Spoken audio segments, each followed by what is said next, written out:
Today we are making a great British traditional dish.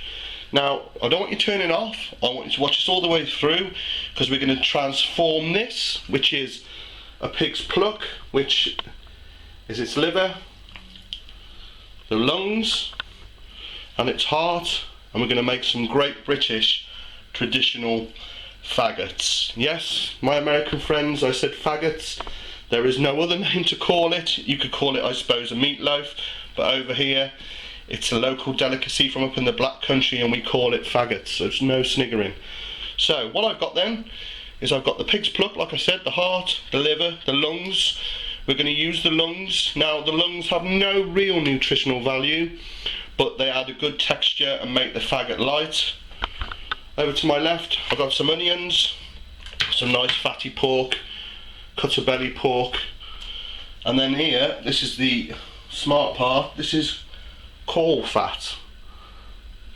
This is also called lace fat. This is the membrane that the stomach is wrapped in, and what you do, once we've mixed these little beauties up, we're going to wrap them all in a little blankets of their own of caul fat. And trust me, we transform this remnants of a slaughterhouse into something that is absolutely amazing. So what I'll do then, I shall get on butchering this and weighing out the ingredients, and I'll show you how to make the transformation. I mean, we could bring this back to life, but we won't bother. So what we're doing is I'm first of all going to separate the liver. I mean, we're not going to be using all this liver. So we've got our liver, so take a couple of decent lobes. I'm just going to put it in my tin over there and we'll weigh out what we need. The rest I will freeze. So we use that and that. So to the heart, I'm just going to cut off again the lobes. Get that into my dish. And then with the lungs, go down either side of the esophagus. And these are good if you've got a dog. You can slowly dry these in the bottom of your oven and make like a jerky for them, a nice chew. So, you know, when they say nothing's wasted on the pig, everything else would have been used. And I'm going to chuck the esophagus and those tubes away.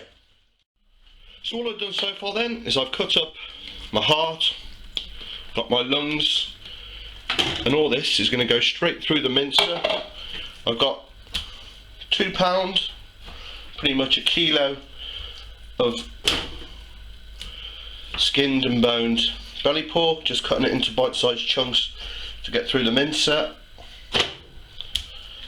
and then the same amount of the pig's liver, again 2 pounds. And what we do, we mince all this up.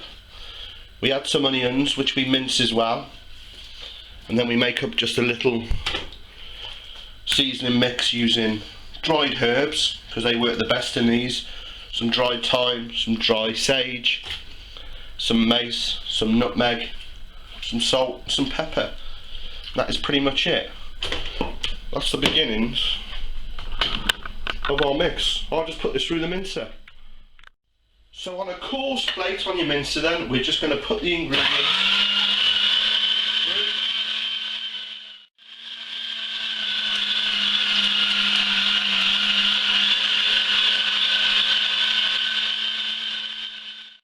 So that's our offal and our pork meat minced, and I know a lot of you out there thinking you've got to be kidding me, right?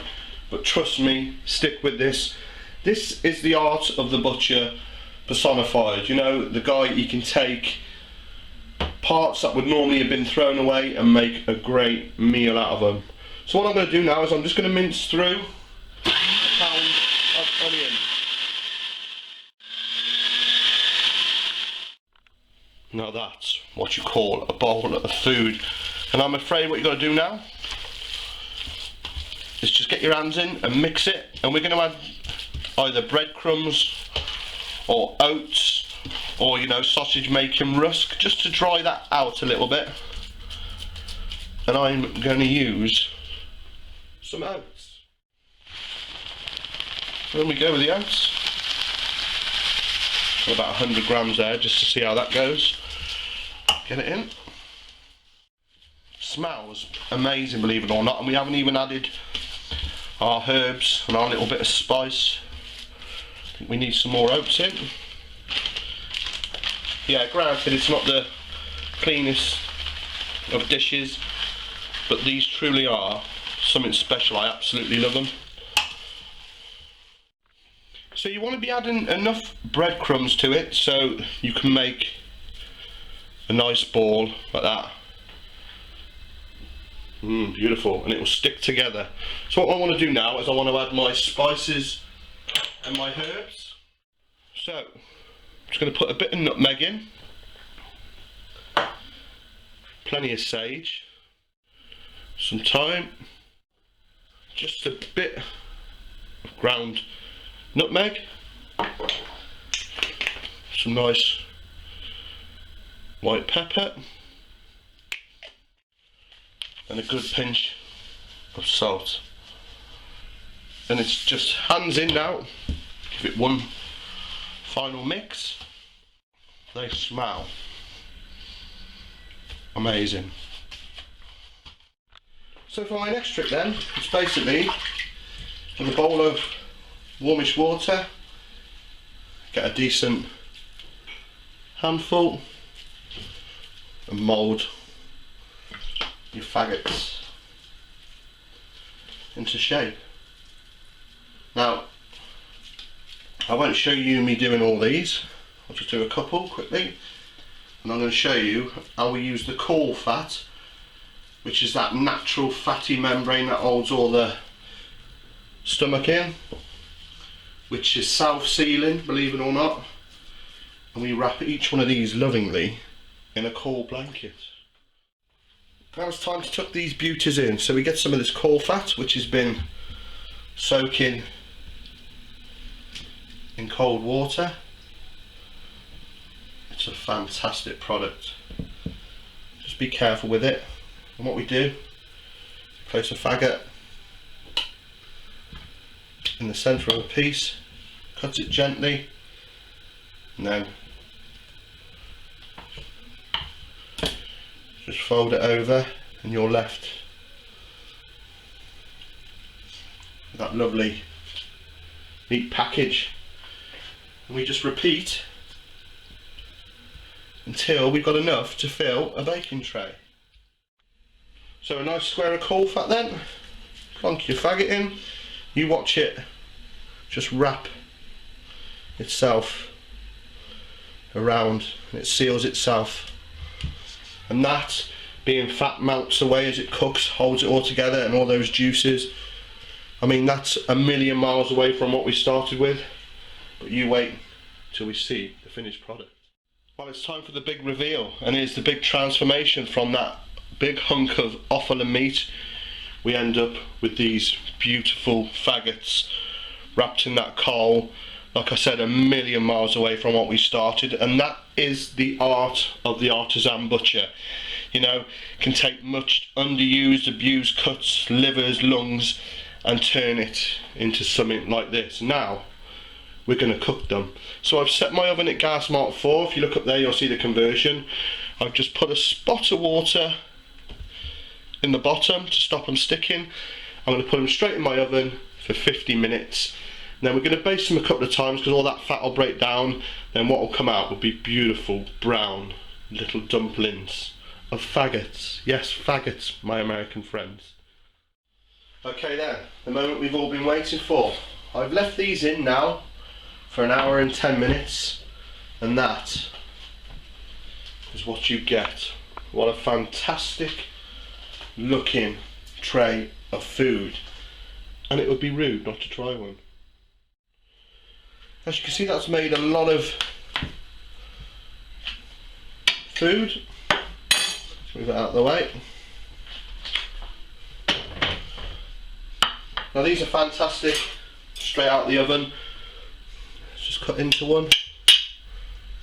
As you can see, the texture is amazing. Oh, it's hot. Are they? Taste amazing. So the best way to serve these then is obviously you let these cool down, and obviously once they cool down you can leave them to the next day. The flavours will only improve, and then make yourself up a nice onion gravy. Put 3 or 4 or how many there is in your family in an oven proof dish. Pour over the onion gravy, reheat them gently in the oven, then serve them with a creamy mash and some peas, and that really is a traditional great British meal. These little beauties then, these are great if you let them go cold, slice them, fry them, fantastic. Also, if you want to be hardcore, old school, slice them cold in a sandwich, brown sauce cannot be beaten. It just remains for me to say then, thanks for watching. Please follow me on Twitter. If you've got any questions, look up there, there's a link. And please share this video, and subscribe. Just click subscribe, because I release a video every week and you don't want to miss out. And please look at my channel page, there's already tons of butchery and cookery videos up there to whet your appetite. So please join me on this journey, there's more to come. Thanks for watching.